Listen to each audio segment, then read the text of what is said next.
ఎన్నికల సందర్భంలో మనం హామీ ఇచ్చాం సార్ ప్రజలకు. అంటే చాలా సంవత్సరాల నుండి ఇది సమస్య పెండింగ్ లో ఉంది. గతంలో ఎమ్మెల్యే గారికి చెప్పాం, అంతకుముందు ఎమ్మెల్యే గారికి చెప్పాం, ఇంటికి వెళ్ళి కూడా స్పందన కార్యక్రమంలో కూడా ఇచ్చాం. వాళ్ళు ఎమ్మెల్యే ఇంటి దగ్గరికి వెళ్ళి ఇచ్చాం, చేస్తామని చెప్పారు కానీ ఇప్పుడు వరకు చేయలేదు. కానీ మన ప్రభుత్వం వచ్చిన తర్వాత ఖచ్చితంగా జరుగుతుందని చెప్పి మనం ప్రజలకు కూడా ఖచ్చితంగా గట్టిగా చెప్పాము ఆ రోజు.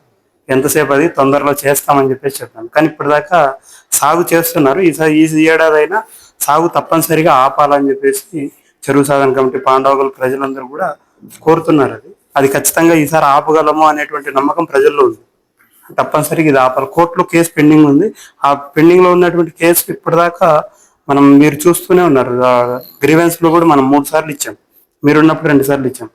మీకు కూడా కేసు కట్ట అవన్నీ కూడా ఇచ్చాం సార్, డీటెయిల్స్ చూసుకోండి అని చెప్పేసి ఒకసారి వాటిని కూడా స్టడీ చేసి ఉంటే పర్లేదు, చేయకపోతే మరి. ఆదోని పాండవగల్ పెద్ద చెరువు సాధన కమిటీ, దీన్ని మా తాహేర్ అన్న, జనసేన ముఖ్యమైన నాయకులు, మిగతా ఆ ఊరి పెద్దలందరూ కూడా పాండవగల్లు గ్రామంలో ఆదోని మండలానికి సంబంధించి చెరువును ఆక్రమించిన దుర్మార్గుల మీద పోరాటం చేస్తా ఉన్నారు. ఊరికి సంబంధించిన చెరువు అప్పట్లో వైఎస్ఆర్సీపీ పార్టీకి సంబంధించిన కొంతమంది వ్యక్తులు దాన్ని చెరువును ఆక్రమించుకొని సాగు చేస్తా ఉన్నారు. అప్పుడు భయపెడతా ఉన్నారు, అప్పుడు బెదిరిస్తా ఉండి వీళ్ళని అణిచేస్తా వచ్చినారు. దీంతో ఏమైంది, ఊరు ఎప్పుడైతే నీళ్లు లేకుండా పోతాయి చెరువులో, ఊర్లో భూగర్భ జలాలన్నీ కిందకి వెళ్ళిపోతా ఉన్నాయి. బోర్లో నీళ్లు లేకుండా పోయినాయి, తాగడానికి నీళ్లు లేకుండా పోయి, కనీసం పశువులు తాగడానికి కూడా చెరువులో మంచినీళ్ళు లేకుండా పోయే పరిస్థితి.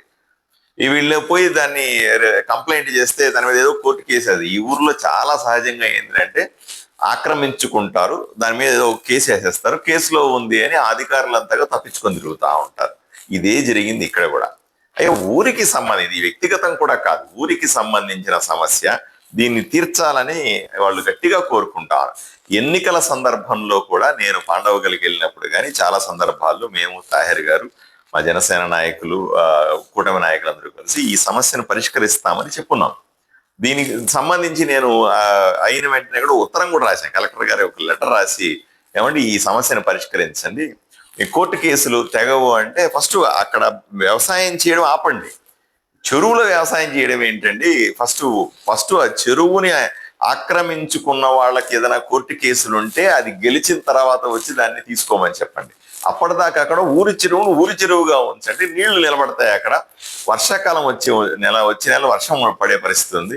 వర్షాలు పడితే నీళ్లు నిలిస్తే దాన్ని ఊరి బాగుపడుతుంది అని చెప్తా ఉన్నాం. వీళ్ళు చాలా బాధగా చెప్తున్నారు. ఏమండి, ప్రభుత్వం వచ్చి సంవత్సరం అయిందండి, మనం ఇంకా ఏమీ చేయలేకపోతున్నాం, ఊర్లో బాధపడతా ఉన్నారు అని చెప్తున్నారు. 100% కరెక్ట్. ఇది 2-3 సార్లు ఇప్పటికే నేను కలెక్టర్తో, సబ్ కలెక్టర్తో డిస్కస్ చేసి ఉన్నాను. మళ్ళీ రేపు దీని మీద ప్రత్యేకంగా ఉత్తరం రాస్తాను. ఇంతకుముందు ఈ 2 సార్లు రాసిన ఉత్తరాలని కోట్ చేస్తూ ఈ ఉత్తరం రాసి ఎందుకు చేయలేదని మనం గట్టిగా అడుగుదాం. ఇది తప్పనిసరిగా చేయాల్సిన అంశం.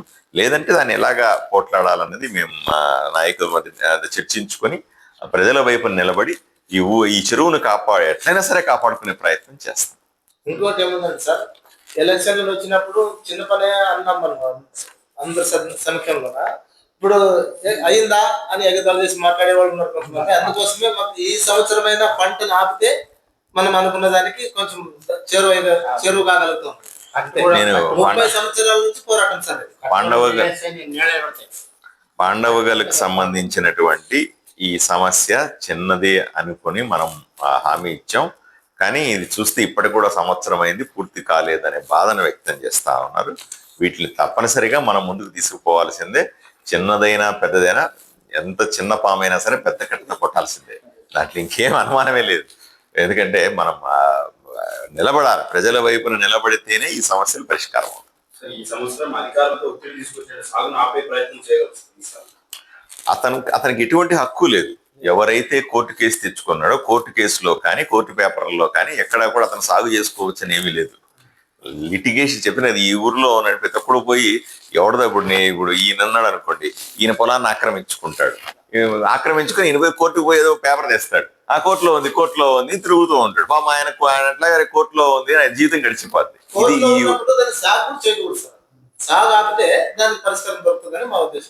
యాక్చువల్గా ప్రభుత్వ అధికారులు కాపాడుతుంది. ప్రభుత్వ ఆయన మనం ప్రైవేట్ వ్యక్తులుగా కేసులు పెట్టుకొని కూడా కొన్ని సంవత్సరాలు వెళ్ళినాం. ఉమ్మడి రాష్ట్రం హైదరాబాద్ ఉన్నప్పుడు మనకి అక్కడ పోయి హైకోర్టులో కూడా వాదిస్తున్నాం. మేము తయారు సొంత ఖర్చులు ఇది చేసుకోం. విజయవాడ కూడా కేవలం స్టే పేరుతో ఆయన దాన్ని కాలయాపన చేస్తున్నాం. స్టే రద్దయినప్పుడు కూడా సార్ అయిపోయింది. గతంలో ఉన్నటువంటి ఎమ్మెల్యే స్టే రద్దయినప్పుడు కూడా ఆమె సహకరించి మళ్ళీ స్టే వచ్చేటట్లు అధికారుల ద్వారా ఒత్తిడి చేసి తెప్పించుకున్న పరిస్థితి. కానీ ఇప్పుడైనా ఒకసారి స్టే కూడా వెకేట్ అయింది సార్. మీరు గట్టిగా ఉండండి, దీని వీలైన తొందరగా పరిష్కరించే ప్రయత్నం మనం అందరూ కలిసి చేద్దాం, సరేనా? దీని మీద ఉత్తరం తయారు చేయమని చెప్తాం వెంటనే.